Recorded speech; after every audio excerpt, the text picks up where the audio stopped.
Hello friends, welcome back to Arya recipes. ഇന്ന് ഞാൻ ഉഴുന്നുവടയാണ് ഉണ്ടാക്കുന്നത്. ഒരു ഗ്ലാസ് ഉഴുന്നെടുത്തിട്ടുണ്ട്. നമുക്ക് ഇത് നല്ലോണം ഒന്ന് കഴുകി എടുത്ത ശേഷം അല്പം വെള്ളം ഒഴിച്ച് ഒന്ന് കുതിരാൻ വയ്ക്കാം. അങ്ങനെ 2 മണിക്കൂറോളം കുതിരാൻ വെച്ചിട്ടുണ്ട്. ഇനി വെള്ളമൊക്കെ വാർന്നൂറ്റി വെച്ചിട്ടുണ്ട്.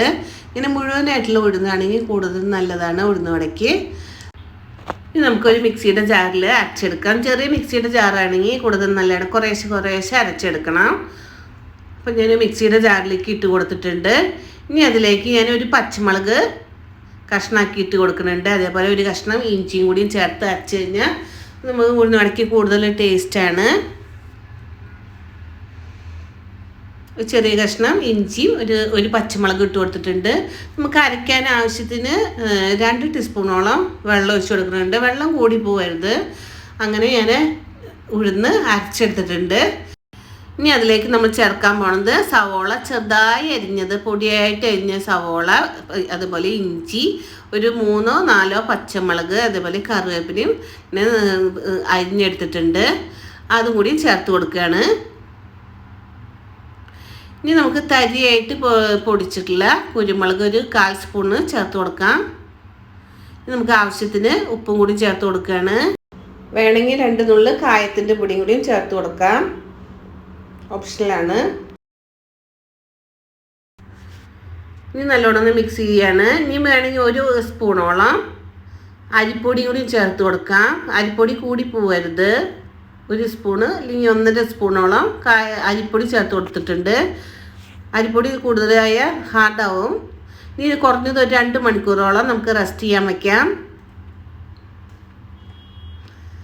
ഇനി നമുക്ക് അത് നേരം കൊണ്ട് നമുക്ക് ചട്നി അരച്ചെടുക്കാം. അതിനായിട്ട് നാളികേരം, പൊട്ടുകടല, 2 പച്ചമുളക്, ഒരു കഷ്ണം ഇഞ്ചി, അല്പം മുളക് പൊടി എടുത്തിട്ടുണ്ട്. നമുക്ക് മിക്സിയുടെ ജാറിൽ ഇതൊന്ന് അരച്ചെടുക്കാം.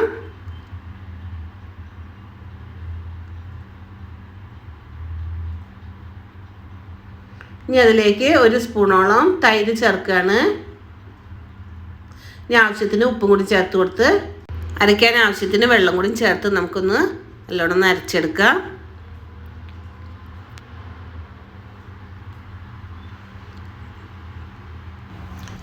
ഇനി ഞാൻ ഈ വടയൊന്ന് വറുത്തെടുക്കാൻ പോവാണ്. അതിനായിട്ട് ഒരു ചീനച്ചട്ടി അടുപ്പത്ത് വെച്ചിട്ടുണ്ട്. നമുക്ക് ആവശ്യത്തിന് വെളിച്ചെണ്ണ ഒഴിച്ച് കൊടുക്കുകയാണ്. ഇനി ഞാനൊരു പാത്രത്തിൽ അല്പം വെള്ളം എടുത്തിട്ടുണ്ട്. നമ്മുടെ ഈ ഉള്ളം കൈ ഒന്ന് നനച്ചെടുക്കാനാണ്. അപ്പോൾ നനച്ചെടുക്കുകയാണെങ്കിൽ നമ്മുടെ ഈ വട വെളിച്ചെണ്ണയിൽ ഇടാറാവുമ്പോൾ പെട്ടെന്ന് വിട്ട് കിട്ടും. അപ്പോൾ നമ്മൾ വെള്ളം ഒന്ന് നനച്ച ശേഷം ചെറിയ ഉരുളകളാക്കി ഒന്ന് ചെറുതായി ഒന്ന് പരത്തിയ ശേഷം, അധികം പരത്തണ്ട, ഒന്ന് ചെറുതായി ഒന്ന് പരത്തി കൊടുത്ത ശേഷം കൈ കൊണ്ട് ഒരു തുളച്ച് നമുക്ക് ഇങ്ങനെ വെളിച്ചെണ്ണയിലേക്ക് ഇട്ട് കൊടുക്കാം. അപ്പോൾ പെട്ടെന്ന് ഇത് കയ്യിൽ നിന്ന് അതിലും വിട്ട് കിട്ടും. നമുക്ക് എളുപ്പമാണ് ഉണ്ടാക്കാൻ. അങ്ങനെ ലോ ഫ്ലെയിമിൽ ഇട്ട ശേഷം നമുക്ക് പെട്ടെന്ന് അങ്ങനെ ഓരോന്നും വറുത്തെടുക്കാം.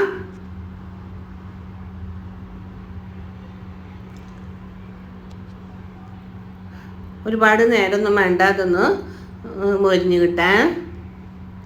ഒന്ന് ചെറുതായി ഒന്ന് മറിച്ചിട്ട് കൊടുത്ത ശേഷം നമുക്ക് കോരിയെടുക്കാം.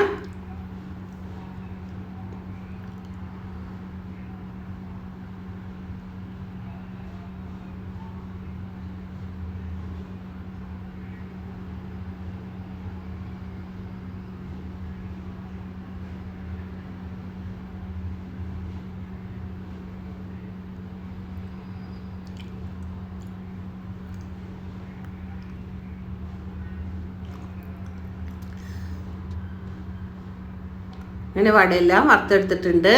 ഇനി ഞാൻ നമ്മുടെ ചട്നിക്ക് ആവശ്യത്തിന് ഒരു ചീനച്ചട്ടി അടുപ്പത്ത് വെച്ചിട്ടുണ്ട്. അതിലേക്ക് അല്പം വെളിച്ചെണ്ണ ഒഴിച്ച് കൊടുക്കുകയാണ്. ഇപ്പോൾ വറുത്ത് വെച്ചതിന് ഞാൻ അല്പം വെളിച്ചെണ്ണ എടുത്തിട്ട് ഒഴിച്ച് കൊടുത്തിട്ടുണ്ട്. ഇനി അതിലേക്ക് ഒരു 1/4 സ്പൂണോളം കടുക് ഇട്ട് കൊടുക്കുകയാണ്. അല്പം ഒരു തണ്ട് കറിവേപ്പില ഇട്ട് കൊടുത്തിട്ടുണ്ട്. ഇനി നമുക്ക് അരച്ച് വെച്ച നാളികേരത്തിൻ്റെ കൂട്ടിച്ചേർത്ത് കൊടുക്കാം. ഇനി നമുക്ക് ആവശ്യത്തിന് വെള്ളം ഒഴിച്ച് കൊടുക്കുകയാണ്.